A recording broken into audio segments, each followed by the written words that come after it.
লক্ষ্মী দেবী আপনার উপর ক্ষিপ্ত হয়ে উঠবে। এই ভুলগুলো যদি প্রতিদিন করতে থাকেন লক্ষ্মীর কৃপা থেকে বঞ্চিত হবেন। আর যাই করুন এই কয়েকটি কাজ ভুলেও করার চেষ্টা করবেন না।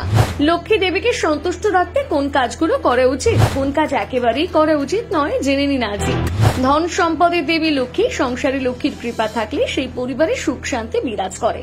তবে লক্ষ্মী দেবী যদি একবার অসন্তুষ্ট হন তখন পরিবারের সমস্যা পিছু ছাড়বে না, অর্থ সংকট লেগেই থাকবে। আমাদের অজান্তে আমরা অনেক কাজই করে ফেলি যা সাংসারিক সমস্যাকে আরো বাড়িয়ে তোলে। দেবী অন্নপূর্ণা হিন্দু ধর্মের এক গুরুত্বপূর্ণ দেবী, যিনি সম্পদ, সৌভাগ্য, সমৃদ্ধি ও সৌন্দর্যের প্রতীক হিসেবে পূজিত হন।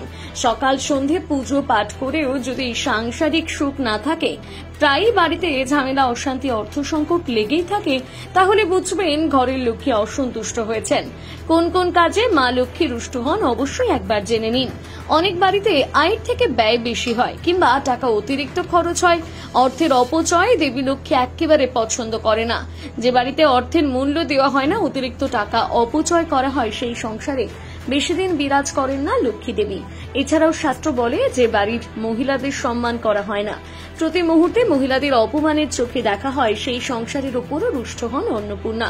এছাড়া অনেক বাড়িতে প্রায় অতিরিক্ত খাবার ফেলে দেওয়া হয়, খাবার নষ্ট করা হয় যে সংসারে, সেখানেও বেশি দিন বিরাজ করে না লক্ষ্মী।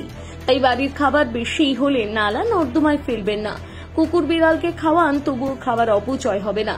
তবে পচা খাবার বিড়াল কুকুরকে খেতে দিলে অসন্তুষ্ট হন ধন সম্পদের দেবী লক্ষ্মী। মিথ্যে কথা বলা মহাপাপ, প্রবাদ বাক্যে এ কথার উল্লেখ থাকলেও অনেকেই মিথ্যে কথা বলে থাকেন। কেউ পরিস্থিতির বশে, কেউ আবার ইচ্ছে করে। খেতে বসে কেউ যদি ভাত পাতে মিথ্যে কথা বলেন, তার জীবনে উন্নতি থমকে যায়, লক্ষ্মীর কৃপা দৃষ্টি থেকে বঞ্চিত হন সেই ব্যক্তি। সন্ধ্যের সময় যারা ঘুমান তাদের প্রতি ঘৃণার চোখে দেখেন দেবী লক্ষ্মী, কারণ লক্ষ্মী গৃহে প্রবেশ করেন সাধারণত সন্ধ্যের সময়। এমন অবস্থায় ঘরের কোন সদস্য যদি বিছানার উপর দরজা বন্ধ করে ঘুমিয়ে থাকে, এই কাজ তাদের গৃহের জন্য যথেষ্ট ক্ষতিকর, কারণ এই সময় লক্ষ্মী ঘরের দরজা থেকে ফিরে যান। লক্ষ্মী সামান্য অবহেলাতে খুবই বিরক্ত হন, তার জেরে আপনার উন্নতিতে বাধা হয়ে দাঁড়াতে পারে। তবে পুজোর মাধ্যমে নয়, রোজকার কিছু কাজের মাধ্যমে ধনলক্ষ্মীকে সন্তুষ্ট করা সম্ভব।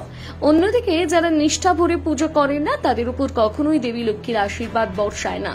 নিয়ম করে সকাল সন্ধে ঘরে প্রদীপ না জ্বালানো হলে তাহলে লক্ষ্মী কখনো ঘরে প্রবেশ করে না।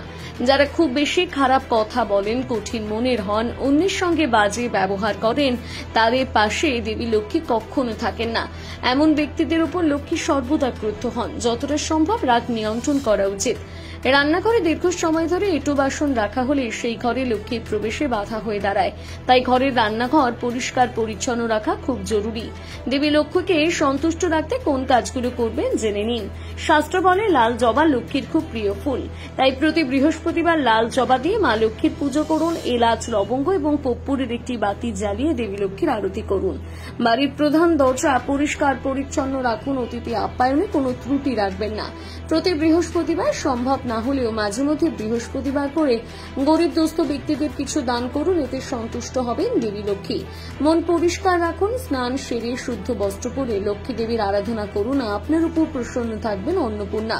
উপরিউক্ত সকল তথ্য শাস্ত্রীয় বিশ্বাসের উপর ভিত্তি করে বলা হয়েছে।